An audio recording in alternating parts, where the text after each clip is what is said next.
இப்படி தான் இருக்கும். இந்த போன் போய் இந்த சாக்கெட்டில் உட்காந்துருக்குது. இந்த நடுவில் இருக்க இந்த டிஸ்க் தான் என்னாகும் உங்களுக்கு நல்ல பொசிஷனுக்கு வைக்கணும், லூப்ரிகேஷனுக்கு அதுதான். அப்போ நல்லா இன் அவுட்டு அது பண்ணும்போது முட்டி தூக்காமல் பண்ணுங்கன்னு சொல்கிறதுக்கு காரணம் அதான். இது செஞ்சு முடிக்கும்போது என்னென்னா காலை அழுத்திக்கணும், நல்லா கால் பாதத்தை நீங்கள் நல்லா அழுத்திக்கிட்டு செய்யணும். ஏன்னா காலுக்கு ஆற்றலை தரக்கூடிய பாயிண்ட்டு பார்த்திங்கன்னா இந்த இடத்துல இருக்குது, எண்டில் இந்த காலோட கடைசி பகுதியில் இருக்குது. அதுக்கு பேர் தான் பார்த்தோம் உப்பு குச்சி காலம். அதுக்கு மேலே குதிக்கால் வர்மம்னு வர்மம், 2 வர்மம் இருக்குது. டோட்டல் காலுக்கு ஆற்றலை கொடுக்கக்கூடியது. நீங்கள் முட்டியை தூக்குனீங்கன்னா அங்கே கீழே ப்ரெஷர் வராது. அப்போ பாதத்தை நல்லா அழுத்திக்கிட்டு செய்யும்போது அந்த குதிக்கால் வர்மமும் உப்பு குச்சி காலமும் வேலை செஞ்சு காலுக்கு நல்லா ஆற்றலை கொடுக்கும்.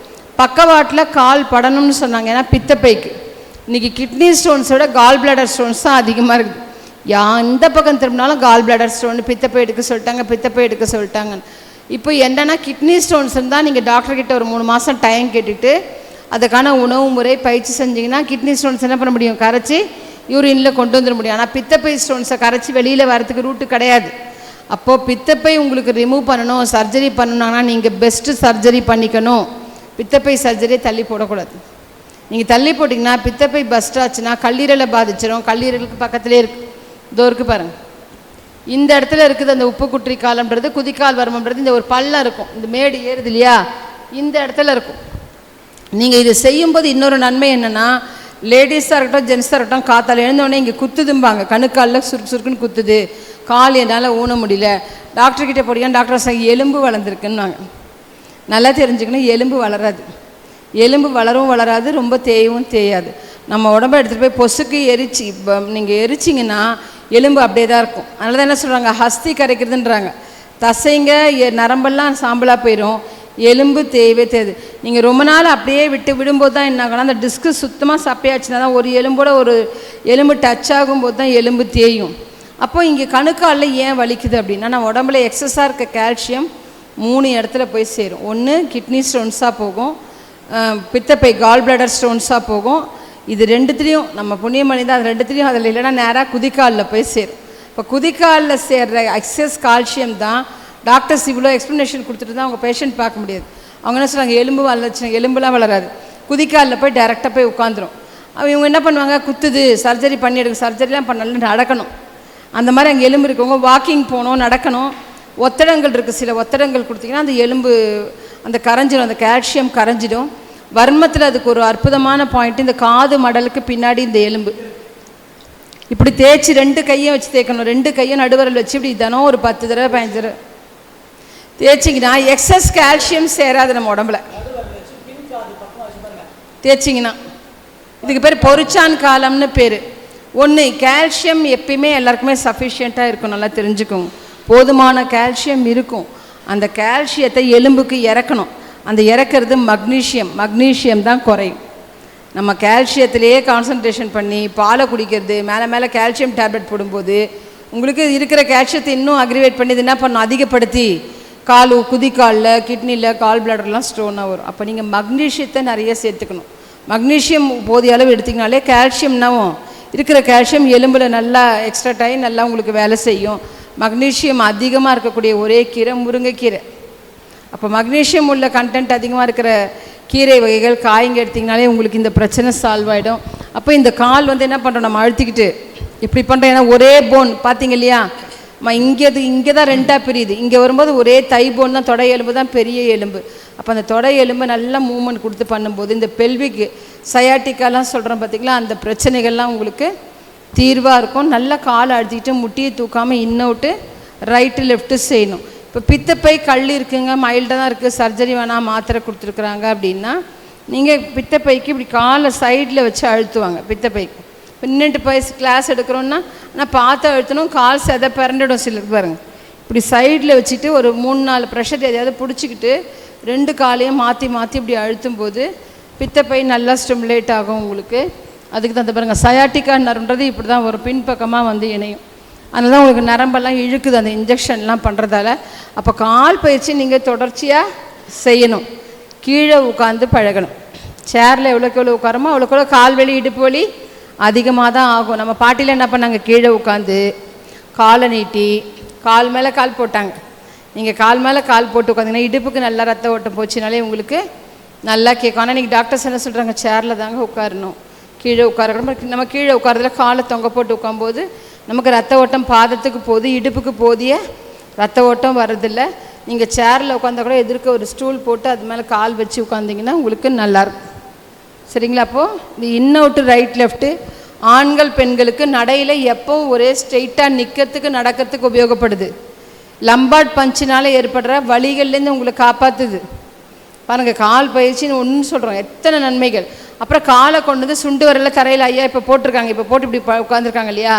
இப்போ பின்பக்க கணுக்கால், இந்த பின்பக்க கணுக்காலில் பார்த்தீங்கன்னா கண்புகைச்சல் வர்மம்னு ஒரு வர்மம் இருக்குது. காலுக்கான வர்மம் போடும்போது அதில் இருந்தது பாருங்கள், கண்புகைச்சல் வர்மம்னு. இந்த பாருங்கள், பின்பக்கம் இருக்கு இல்லையா, இந்த பக்கம் வெளிப்பக்கம், வெளிப்பக்க எலும்பு தெரியுது இல்லையா, நமக்கு எல்லாருக்கும் தெரியும். அந்த எலும்புக்கு கீழே கண்புகைச்சல் வர்மம்னு ஒரு வர்மம் இருக்குது. அது கேட்ராக் வருவதுலேருந்து நம்மளை தடுக்குது, கண் பார்வை கண்ணுக்கு பலப்படுத்துது. அப்போ நல்லா அந்த முட்டியை கொண்டு வந்து ரைட் லெஃப்ட் இன் அவுட்டு போடும்போது கண்ணு நல்லா சிறப்பாக, கண்ணில் இருக்க குறைபாடுகளை நம்ம போக்கிட முடியும். 2 காலையும் ஒரே டைரக்ஷனில் சுற்றணும் இல்லையா. இப்போ அடுத்தது ரொட்டேஷன் பாருங்கள். ரைட்டில் 5 ரொட்டேஷன், அது ஒன்று பண்ணுங்க போதும்.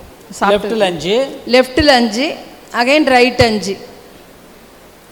இது பண்ணும்போது என்னங்கன்னா ஒவ்வொரு வாட்டியும் வெளிப்புற கணுக்கால நீங்கள் என்ன பண்ணுறீங்க, தரையை தொடணும், உள்பக்கம் தொடணும், வெளிப்பக்கம் தொடணும். அப்படி தொடும்போது கால்களுக்கு நல்லா ஆற்றல் வரும். பயிற்சி கால் பயிற்சி, இடுப்பு வலியை போக்கும். நீங்கள் இந்த மூமெண்ட் இன் அவுட்டு ரைட் லெஃப்ட்லாம் பண்ணும்போது பாங்க, இந்த பிட்ட பகுதியில் மசில்ஸ் யாரோ பிடிச்சி விட்டா மாதிரி இருக்கும், ரத்த ஓட்டம் நல்லா பரவும். நம்ம டெலிவரிக்கு அப்புறம் வேலையை செய்து அப்படி உட்காந்து இருக்கும்போது இந்த நரம்பெல்லாம் ஜாம் ஆகி ரத்த ஓட்டம் இடுப்புக்கெலாம் சரியாக போகாமல் போயிடும். அப்போ நல்லா இன் அவுட் ரைட்டில் அவுட் செய்யும்போது உங்களுக்கு நல்லா சிறப்பாக இருக்கும். இதுதான் இந்த கால் பயிற்சி. இப்போ பார்க்கலாம். ரைட். இப்போ இதில் பார்த்தீங்கன்னா குறிப்பாக வந்து வெரிகோஸ் வெயின் சொல்கிறோம் பாருங்க, நம்ம நரம்பு சுருள் வியாதி, இந்த வெரிகோஸ் வெயின் வராமல் தடுக்கிற பயிற்சி எதுன்னு கேட்டிங்கன்னா கால் பயிற்சி தான். ஒரு அதி அற்புதமான பயிற்சி கால் பயிற்சி. ஏன்னா காலில் நீங்கள் தூக்கக்கூடாது, அந்த டக் பொசிஷன் கரெக்டாக இருக்கணும். இங்கே கொடுத்துருக்கோம் பாருங்கள் வெரிகோஸ் வெயினுக்கு பாருங்கள். இந்த வெரிகோஸ் வெயின் வராமல் தடுக்கின்ற பயிற்சி. இன்னொன்று பாருங்கள், பெரிபெரல் ஆர்ட்டை இயக்கக்கூடிய பயிற்சி நம்மளுடைய கால் பயிற்சி தான். 2வது இருதயம்னு சொல்கிற காலில் இருக்கிற பெரிபெரல் ஹார்ட் பாருங்கள், அந்த வால் ஓப்பன் அங்கே கொடுத்துருக்கோம் பாருங்கள், வால் நம்ம அப்படி தானே சொல்கிறோம், செகண்ட் ஹார்ட் ஆஃப் த பாடி. அந்த பகுதியை இயக்குகின்ற ஒரு அற்புதமான பயிற்சி எதுன்னு கேட்டிங்கன்னா நம்முடைய இந்த கால் பயிற்சி தான். அப்போது இந்த கால் பயிற்சியை நம்ம முறையாக செய்யணும். இந்த கால் பயிற்சியை நம்ம முறையாக செய்யும் பொழுது நாம் என்ன பண்ணுறோம் அப்படின்னு கேட்டிங்கன்னா, இங்கேருந்து இது வரைக்கும் அழுத்துவோம், இங்கேருந்து இது வரைக்கும் அழுத்துவோம், இங்கேருந்து இது வரைக்கும் அழுத்துவோம், இங்கேருந்து இது வரைக்கும் அழுத்துவோம், இங்கேருந்து வரைக்கும் அழுத்துறோம். இந்த பாருங்கள், இப்படி ஒரு கோடு இருக்குது பாருங்கள், இதை நம்ம வந்து விட்டுடுறோம். இது ஒவ்வொரு விரலும் கீழே முடிகின்ற இடம், அதுக்கு கீழே தான் இந்த மார்பு பகுதி ஆரம்பிக்குது. ஆக்சுவலாக இது வந்து தலை, கண், காது, மார்பு பகுதி. இந்த தலை, கண், காதுக்கும் மார்பு பகுதிக்கும் நடுவில் ஒரு இடத்த நம்ம நிறைய பேர் விட்டுடுறோம். இதுதான் நம்மளுடைய சர்விக்கல், கழுத்து பகுதி. அந்த விரலினுடைய கீழ்கோடு வரைக்கும் வந்து அழுத்தணும். அந்த கீழ்கோடு வந்து அழுத்திட்டிங்கன்னா கழுத்து, அதுதான். நம்ம அதை வந்து சரியாக வந்து நம்ம வந்து அழுத்துறதே கிடையாது. நம்ம வந்து இப்போ வர்மத்தில் என்ன பண்ணுவாங்க, கழுத்து வலி அதிகமாக இருக்கிறவங்களுக்கு இங்கேருந்து கை வச்சு இப்படி இப்படி கீழ் நோக்கி தள்ளுவாங்க. இந்த இடத்த இப்படி கீழ் நோக்கி தள்ளுங்கயா, மேலேருந்து கீழ் நோக்கி தள்ளணும். அப்படி இல்லை, இந்த கையால், அந்த கையால், அந்த கையால், இப்படி கீழ் நோக்கி தள்ளுவாங்க. கழுத்து வலி இருக்கிறவங்கெல்லாம் 2 கால்லையும் எந்த பக்கம் கழுத்து வலி அதிகமாக இருக்கோ அந்த காலுக்கு கீழே இப்படி வந்து இப்படி அழுத்தும் பொழுது அந்த கழுத்து வலி போயிடும். ஆனால் நம்ம கால் பயிற்சி பண்ணும்பொழுது அந்த கீழ் கோடு வரைக்கும் அழுத்திட்டோம்னா நம்ம எதை அழுத்துறோம், கழுத்தையும் சேர்த்து தான் நம்ம வந்து அழுத்திடுறோம். அப்போ அந்த கீழ் கோடு வரைக்கும் சரியான முறையில் அப்படி வரணும். அதுக்கப்புறம் இதுதான் நம்மளுடைய மார்பு பகுதி. இந்த மார்பு பகுதியில் பார்த்தீங்கன்னா குறிப்பாக அது பாருங்கள், இதோ இந்த சென்டர் ஆஃப் தோருக்கு பாருங்கள், இந்த மார்பு பகுதியினுடைய சென்டர் தோருக்கு பாருங்கள், இந்த இடம். அதே மாதிரி இங்கேருந்து 4 விரல் வச்சிங்கன்னா கீழே இந்த இடம். இந்த 2 இடமும் ரொம்ப ரொம்ப முக்கியமான பாயிண்ட். பாருங்கள், இதுதான் வந்து இந்த இடத்துக்கு பேர் தான் வந்து உள்ளங்கால் வெள்ளை அடங்கல் அப்படின்னு பேர். இதுதான் என்ன பண்ணும் அப்படின்னு கேட்டிங்கன்னா சைலண்ட் அட்டாக்னு சொல்கிறோம் பாருங்கள். ராத்திரி தூங்கும்போது மாரடைப்பு வந்தால் யாருக்குமே தெரியாது, தெரியும் இல்லையா? தூக்கத்தில் தூங்கிட்டே இருந்தாருங்க, அவர் காலையில் எழுப்பினா எழுந்திருக்கலன்னு சொல்கிறாங்க பாருங்கள். சைலண்ட் அட்டாக்கே வராமல் தடுக்கக்கூடிய முக்கியமான பாயிண்ட் இந்த இடம் தான். இதுவும் இதுவும் இங்கே 2 இருக்குது, இந்த 2 இடத்துல இருக்குது. இந்த பாருங்க, இது வந்து இந்த பாருங்க, இந்த இடமும் இந்த இடமும் இந்த 2 பாயிண்ட். அப்போது நாம் என்ன பண்ணுறோன்னு கேட்டிங்கன்னா, இந்த கால் பயிற்சி, காலை அழுத்தும் பொழுது பாருங்கள், இப்படி அழுத்திக்கிட்டே வரணும். ஒரு ஸ்டெப்பு கீழே இறங்கி திருப்பி மேல் பாதி அழுத்திக்கிட்டே வரணும், கீழ்ப்பாதி திருப்பி ஒரு ஸ்டெப் கீழே இறங்கணும். கீழே இறங்கும்போது இதில் திருப்பி அந்த மேல் பாதி கீழ்ப்பாதி லேப்பிங் பண்ண மாதிரி தான் அழுத்திட்டு வரணும். நம்ம லேப்பிங் பண்ண மாதிரி அழுத்திட்டு வந்தால் தான் நீங்கள் உள்ளங்காலில் எல்லா இடத்தையும் உங்களால் அழுத்த முடியும். இல்லைன்னா என்ன பண்ணுவீங்க, நிறைய இடத்த நம்ம விட்டுடுவோம். அப்படி விட்டுட்டிங்கன்னா குறிப்பாக இந்த உள்ளங்கால் வெள்ளை அடங்கலையும் முத்துத்தாமரை வர்மத்தை நம்ம வந்து விட்டுடுவோம். ஏன்னா ரொம்ப ரொம்ப அதிமுக்கியமான பாயிண்ட் இது, அதிமுக்கியமான பாயிண்ட் இந்த பாயிண்ட், இந்த 2 பாயிண்ட்டும். ஏன் இந்த அளவுக்கு இந்த பாயிண்ட்டுக்கு நாங்கள் வந்து அனுபவத்திலே சொல்கிறோம். எங்கள் அம்மாவுக்கு வந்து 69 வயசில் வந்து ஹார்ட் ப்ராப்ளம் வந்து ஹாஸ்பிட்டல் அட்மிட் பண்ணி ஐசியூவில் இருந்து டாக்டர் என்ன சொல்லிட்டாங்க, மைட்ரல் வால்வெல்லாம் டேமேஜ் ஆகிடுச்சிங்க, இனி உங்கள் அம்மாவுக்கு வந்து நோ சான்ஸ், சர்ஜரி, ஒரே தீர்வு சர்ஜரி, கையெழுத்து போடுன்றாங்க. கையெழுத்து போடுன்னு சொன்னால் என்ன சொல்கிறாங்க, 99% சான்ஸ் இல்லை, ஹோப் இல்லை, 1% தான் ஹோப் இருக்குது, கையெழுத்து போடுங்கன்றாங்க. போடுவோமா? இல்லைங்க வேண்டாங்க அப்படின்னு சொல்லிட்டோம். அப்போது நீங்கள் வீட்டுக்கு கூட்டிகிட்டு போயிடுங்க, நாங்கள் மெடிசின் கொடுத்துட்றோம். அவங்க இருக்கிற ஒவ்வொரு செகண்டும் அவங்க வாழ்க்கையினுடைய போனஸ், அவ்வளோதான். இப்படி தான் சொல்லிட்டாங்க எங்கள் மதருக்கு. அதுக்கப்புறம் 3 நாள் ஐசியூவில் இருந்துட்டு அதுக்கப்புறம் வந்து நார்மலுக்கு வந்து நார்மல் வார்டில் ஒரு 3-4 டேஸ் வச்சு 1 வீக் கழிச்சு வீட்டுக்கு கூட்டின்னு வந்துட்டோம். அதுக்கப்புறம் மெடிசின் தினமும் அந்த ஹார்ட்டுக்கு அந்த பிளட் தின்னர் மெடிசன் இதை யூஸ் பண்ண சொன்னாங்க டாக்டர், ஃபேமிலி டாக்டர். அதுக்கப்புறம் நானும் பொன்னியம்மா என்ன பண்ணுவாங்கன்னா, தினமும் எங்கள் அம்மாவுக்கு கால் பயிற்சி நாங்களே பண்ணிவிடுவோம். அவங்க காலை நீட்டி வச்சுக்கிட்டு குறிப்பாக இந்த உள்ளங்கால் வெள்ளை வர்மம் முத்து தாமரை வர்மத்தை நல்லா அப்படி அழுத்தி விடுவோம். தினமும் காலையில் ஒரு தடவை, நைட்டு ஒரு தடவை. நாங்கள் ஊரில் இல்லாத நாட்கள்லாம் எங்கள் அம்மாக்கிட்ட நாங்களே சொல்லிவிடுவோம், இந்த 2 பாயிண்ட்டை நீயே அழுத்திக்கோன்னு சொல்லிவிடுவேன். அழுத்தி விட்டுருவாங்க எங்கள் அம்மா. டாக்டர்ஸ் என்ன சொன்னாங்க, சர்ஜரி கிடையாது, சர்ஜரி பண்ணால் உடம்பு தாங்காது, ஆள் போயிடுவாங்க, 3லேருந்து 6 மாதம் அவங்க இருப்பாங்க, அது அவங்களுக்கு போனஸு அப்படின்னு தான் டாக்டர் சொன்னாங்க. 69 வயசில் இந்த பிரச்சனை வந்தது. ஆனால் எங்கள் அம்மா இறக்கும்போது வயசு 82. அப்போது இந்த எங்களுடைய அனுபவத்தை சொல்ல, இந்த ஒரு பயிற்சி வச்சே கிட்டத்தட்ட வந்து 13 வருஷம் ஆயுள் என்ன பண்ணோம், நீட்டிக்க வச்சோம். அது மேபி மாத்திரையாக கூட இருக்கட்டும் இன்னொரு பக்கம். ஆனால் டாக்டர்ஸே என்ன சொல்லிட்டாங்க, முடியாதுன்னு சொல்லிட்டாங்க. போனஸ்ன்னு சொன்ன இடத்துல நாங்கள் தினமும் இதை வந்து ப்ரெஸ் பண்ணி விடுவோம். நம்ம அப்போது ஒரு கிரிட்டிக்கல் கண்டிஷனில் இருக்கிறவங்க ஒருத்தருடைய ஆயுளையே பாதுகாக்குதுன்னா, நமக்கு இல்லாத ஒருத்தர் இந்த பயிற்சி பண்ணால் நமக்கு அது மாதிரி ஒரு பிரச்சனை வருமா? நமக்கு வரவே வராது நமக்கு. அதனால தான் அவ்வளோ இன்சிஸ்ட் பண்ணுறோம் இந்த பயிற்சியை குறிப்பாக. அப்போது உள்ளங்காலை நம்ம முறையாக அழுத்தணும். இப்போது இது மட்டும்தான் எப்படின்னு கேட்டிங்கன்னா, நம்ம உடலில் வந்து இப்போது பார்த்திங்கன்னா ஒரு உடல்னு சொல்லும்பொழுது வலது பக்கம் இடது பக்கம், இந்த வலது இடது வலது இடது வலது இடது இது கழுத்து வரைக்கும் தான். இதுக்கப்புறம் என்ன ஆகும்னா, இடது வந்து வலதாக போயிடும், வலது வந்து இடதாக போயிடும், இப்படி போயிடும் கழுத்துக்கு மேலே. நம்ம உடலுடைய அமைப்பே அப்படி தான் இருக்கும், கழுத்துக்கு மேலே இப்படி போயிடும். அப்போது கழுத்துக்கு மேலே வந்து வலது பக்கம் இருக்கிற தலையில் வலது பக்கம் இருக்கிற உறுப்புகளினுடைய முடிவு வந்து இடது காலில், இடது பக்கம் இருக்கிற உறுப்புகளுடைய முடிவு வந்து வலது காலில். அதனால தான் சொல்கிறோம், வலது கால் கட்டவிரல் அழுத்தினா இடது பக்கம் மூளை பகுதி, இடது கால் கட்டவிரல் அழுத்தினா வலது பக்கம் மூளை பகுதி. 2, 3 வந்து வலது கால் அழுத்தும் போது இடது பக்கம் கண்ணு, இடது பக்கம் காது. அந்த காலில் அழுத்தும் போது வலது பக்கம் கண்ணு, வலது பக்கம் காது. கவனம் அப்படித்தான் இருக்கணும் உங்களுக்கு. கவனம் அந்த முறையில் கரெக்டாக நீங்கள் அழுத்துனீங்கன்னா, நீங்கள் முறையாக இந்த மெத்தடில் நீங்கள் அங்கே அழுத்தினீங்கன்னா கண்ணில் அழுத்தத்தை உணரலாம், அங்கே அழுத்தினீங்கன்னா காதில் அழுத்தத்தை உணரலாம். ஆனால் என்ன பண்ணணும், உறுப்புகள் கூட நம்ம என்ன பண்ணணும்னு சொல்லியிருக்கோம், பேசணும், வெளியில் பேசக்கூடாது.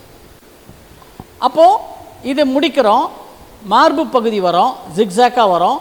மார்பு பகுதி முடிஞ்சோடனே வயிற்று பகுதி, இந்த வயிற்று பகுதி வந்து டெண்டன் அப்படின்னு சொல்லுவோம், இது எலும்பு இல்லாத பகுதி. அதனால் வந்து நாம் அழுத்துறது, அந்த அழுத்தம் நமக்கு தெரியணும், அந்த அழுத்தத்தை நாம் வந்து கொடுக்கணும், நமக்கு தெரியணும். ஃபெதர் டச்சுன்னு சொல்லுவோம், கால் மாத்திரை அழுத்தம். நீங்கள் அழுத்துறது உங்களுக்கு அந்த அழுத்தம் தெரியணும்.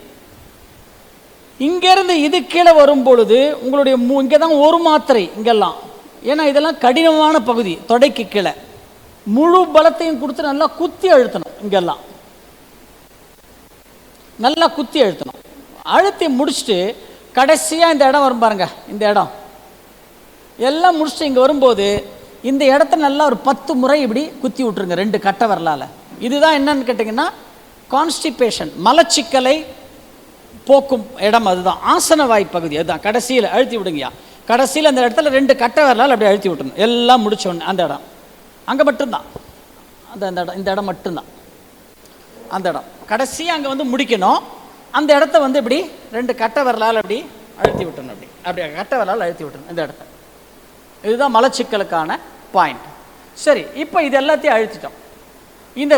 இந்த கால விரலை இப்படி உள்ள பக்கம் அழுத்துறோம் இல்லையா, இந்த உள்பக்கம் அழுத்தும் பொழுது நீங்கள் விரல் வந்து சில பேர் விரல் வந்து இப்படி பிடிப்பீங்க, சில பேர் விரலை இப்படி கோத்துப்பீங்க. தவறாலாம் பண்ணக்கூடாது. நம்ம உடற்பயிற்சி புத்தகத்திலே கொடுத்துருக்கோம் பாருங்க, கை விரல்கள் ஒன்றன் மீது ஒன்றாக அப்படின்னு இருக்கும். முதல்ல பாருங்க, காலை வந்து இடது கையினுடைய 4 விரல் அப்படி வந்து முதல்ல வரணும், லெஃப்ட் கை முதல்ல வரணும். ரைட்டு கையினுடைய 4 விரல் அதுக்கு மேலே இப்படி வரணும். வந்துருச்சுங்களா? இதுக்கப்புறம் தான் 2 கட்டை விரலை உள்பக்கம் வச்சுக்கணும். இந்த மெத்தடில் தான் கால் பயிற்சியை பண்ணணும். ஏன் இந்த மெத்தடில் பண்ணணும் அப்படின்னு கேட்டிங்கன்னா, இந்த 4 விரலை அப்படி நீங்கள் வைக்கும் பொழுது இது பாருங்க, இப்போ இது வந்து உள்ளங்கால் பக்கம், இப்போ வெளிப்புற பக்கம். இந்த வெளிப்புற பக்கம் பார்த்தீங்கன்னா இந்த கட்டை விரலினுடைய இது நகம் சுற்றி நகம் இருக்கும். இந்த நகத்துக்கு கீழே இருக்கு பாருங்க, இந்த இடத்துக்கு பேர் தான் வந்து சுண்டிகை அடங்கல், உயிரடங்கல். கட்டை விரலினுடைய வெளிப்புற பகுதி இதோ இருக்கு பாருங்க, இந்த இடம். ஒருத்தர் மயக்கம் போட்டு விழுந்துட்டாங்க, அன்கான்ஷியஸ் சுயநினைவை எழுந்துட்டாங்கன்னா இந்த இடத்த நீங்கள் ஒரு பாருங்க ஒரு 30 செகண்ட் இப்படி அழுத்திட்டு பேசாமல் பிடிச்சிங்கன்னா டக்குன்னு எழுந்துருவாங்க அவங்க.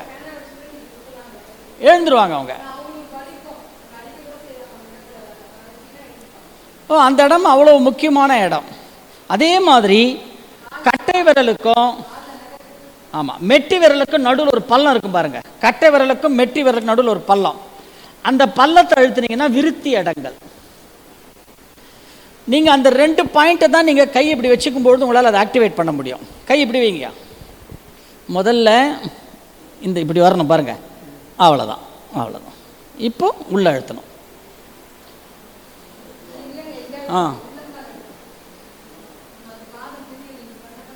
புரியுது?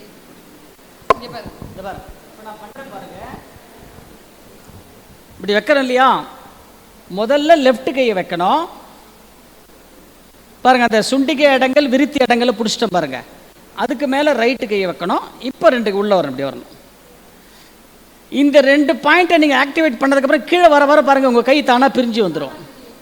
அதுக்கப்புறம் பிரிஞ்சு வந்துடும். இதை பிடிக்கிற வரைக்கும் தான் அந்த கை இப்படி இருக்கணும். அதுக்கப்புறம் பிரிஞ்சு வந்துடும். இங்கே புரியுதுங்களா?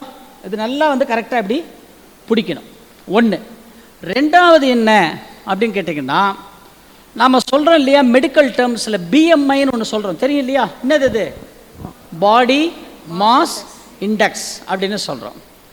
இப்போ உங்களுடைய பிஎம்ஐ கரெக்டாக இருக்கா, உங்களுக்கு மேஜராக எதுவும் பிரச்சனை வருமா வராதா நீங்கள் தெரிஞ்சுக்கணுன்னா ஒரே ஒரு சின்ன டெஸ்ட் இது தான். இது நான் கிளாஸில் சொல்லுவோம், இது ஒரு மாஸ்டர் செக்கப் அப்படின்னு சொல்லுவோம். இந்த கால் பயிற்சி செய்யும் பொழுது இந்த காலை தூக்கி தொடை மேலே அப்படி வைக்கிறீங்க இல்லையா, அப்படி வைக்கும் பொழுது இது உள்புற கணுக்கால், இது வெளிப்புற கணுக்கால். கால் அப்படி வைக்கும் பொழுது வெளிப்புற கணுக்கால் உங்கள் தொடைக்கு வெளியில் இப்படி வந்துருச்சுன்னா உங்கள் பிஎம்ஐ கரெக்டாக இருக்குது. உங்களுக்கு பெருசாக மேஜராக இஷ்யூஸ் எதுவும் வராது உங்கள் உடலில். இப்போ நிறைய பேர் என்ன பண்ணுவாங்க, தொடை மேலே வச்சுப்பாங்க. இப்படி தொடையில் வச்சு பண்ணக்கூடாது. நீங்கள் என்ன பண்ணணும், தினமும் என்ன பண்ணணும் அதுக்கு, அப்போ கால் எனக்கு வெளியில் வரணும், இந்த மாதிரி வெளியில் வரணும் அப்படின்னு சொன்னால் தினமும் இந்த பட்டர்ஃப்ளை மாதிரி காலை நல்லா இப்படி உட்காந்துட்டு நல்லா காலை நல்லா அடிச்சுட்டு அதுக்கப்புறம் இதை பண்ணிட்டீங்கன்னா உங்களுக்கு இது வராது. இதுக்கு பேர் வந்து பிஎம்ஐ செக் பண்ணுறது 1. இன்னொன்று கூட சொல்லுவோம் நாங்கள், இந்த பயிற்சி பண்ணும் பொழுது இந்த முத்திரைக்கு பேர் என்னது, பிருத்திவி முத்திரை அப்படின்னு பேர். 2 கையிலையும் இந்த பிருத்திவி முத்திரை இப்படி வச்சுக்கோங்க. 2 கையிலையும் வச்சுக்கோங்க.